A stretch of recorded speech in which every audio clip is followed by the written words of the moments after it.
بقرآني وإيماني وتكبيرات إخواني بقرآني وإيماني وتكبيرات إخواني أهز الكافر الجاني. أعوذ بالله من الشيطان الرجيم. ألم تر إلى الذين نافقوا يقولون لإخوانهم الذين كفروا من أهل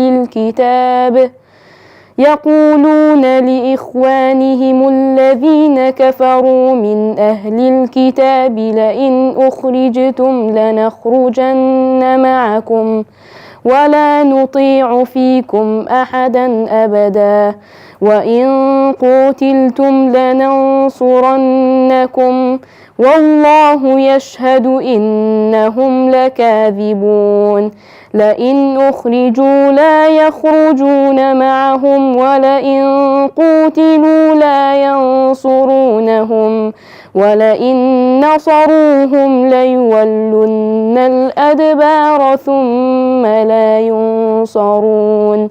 لأنتم أشد رهبة في صدورهم من الله ذلك بأنهم قوم لا يفقهون.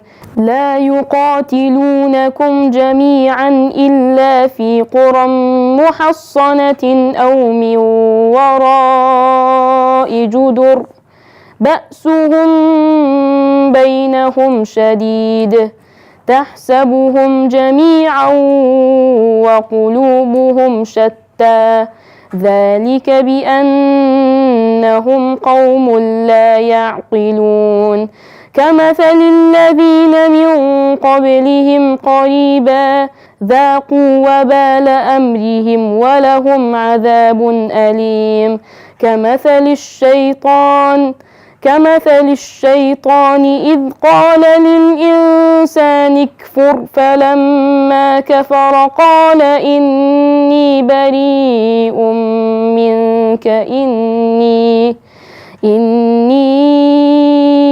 أخاف الله رب العالمين. فكان عاقبتهما أنهما في النار خالدين فيها وذلك جزاء الظالمين. يا أيها الذين آمنوا اتقوا الله ولتنظر نفس ما قدمت لغد واتقوا الله إن الله خبير بما تعملون. ولا تكونوا كالذين نسوا الله فأنساهم أنفسهم أولئك هم الفاسقون.